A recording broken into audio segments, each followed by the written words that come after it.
অন্তর্বর্তী সরকার দায়িত্ব নেওয়ার পর থেকেই ভারতের সঙ্গে বাংলাদেশের টানাপোড়েন চলছে। এ পরিস্থিতি মেনে নিয়েই বাংলাদেশ একটা গুড টু ওয়ার্কিং রিলেশন চেয়েছে, তবে দুদেশ সম্পর্ককে এগিয়ে নিতে পারেনি, যে কারণে টানাপোড়েন রয়ে গেছে বলে মন্তব্য করেছেন পররাষ্ট্র উপদেষ্টা মোহাম্মদ তৌহিদ হোসেন। গতকাল বুধবার বিকেলে পররাষ্ট্র মন্ত্রণালয়ে বাংলাদেশ ভারতের সম্পর্ক নিয়ে তিনি এই মন্তব্য করেন। গতকাল সকালে দিল্লিতে বাংলাদেশের হাইকমিশনার এম রিয়াজ হামিদুল্লাহকে তলব করা হয়েছে। গত রোববার ঢাকায় পররাষ্ট্র মন্ত্রণালয় তলব করে ভারতের হাইকমিশনার প্রণয় ভার্মাকে।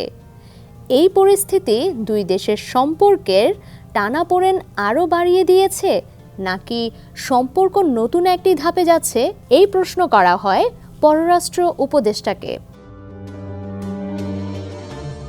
উপদেষ্টা বলেন, এটা বলা কঠিন, আমাদের তো বাস্তবতা মেনে নেওয়া ভালো। আমরা চাইলে সেটা হবেই এমন তো কথা নেই। সম্পর্ক দুপক্ষ থেকেই এগোনোর চেষ্টা করতে হবে। আমার মনে হয় আমরা দুপক্ষ মিলে হয়তো অতটা এগোতে পারিনি, যে কারণে টানাপোড়েনটা রয়েই গেছে।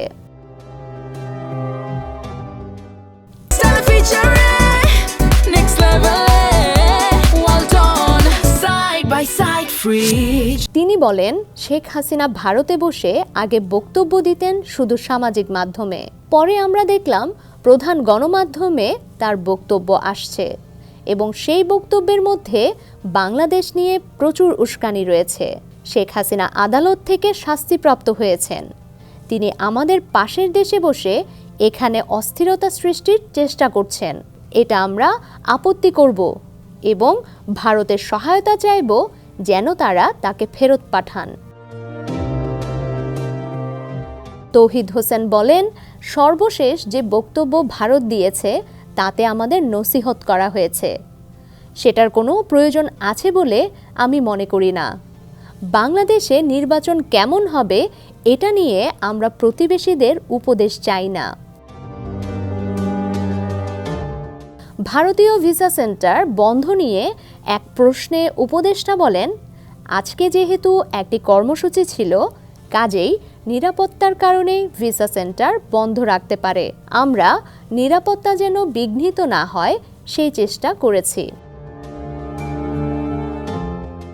জাতীয় নাগরিক পার্টি এনসিপির নেতা হাসনাত আবদুল্লাহর মন্তব্যের পরিপ্রেক্ষিতে কড়া প্রতিক্রিয়া এসেছে আসামের মুখ্যমন্ত্রী হিমন্ত বিশ্ব শর্মার কাছ থেকে।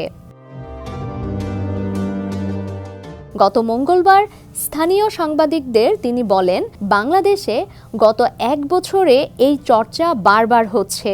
নর্থ ইস্টকে ভারত থেকে বিচ্ছিন্ন করে বাংলাদেশে যুক্ত করা উচিত, কিন্তু আপনারা জানেন ভারত একটি বড় দেশ, পরমাণু শক্তিধর রাষ্ট্র এবং বিশ্বের চতুর্থ বৃহত্তম অর্থনীতি। ভারতের সঙ্গে বাংলাদেশ কিভাবে এটা করবে, এটা তো ভাবাও ভুল। তাদের বেশি সাহায্য করা আমাদের উচিত নয়। এই লোকগুলোকেও এটা বুঝিয়ে দেওয়া উচিত, ভারতের সঙ্গে এমন ব্যবহার করলে আমরা চুপ করে বসে থাকব না। ডেস্ক রিপোর্ট, সমকাল।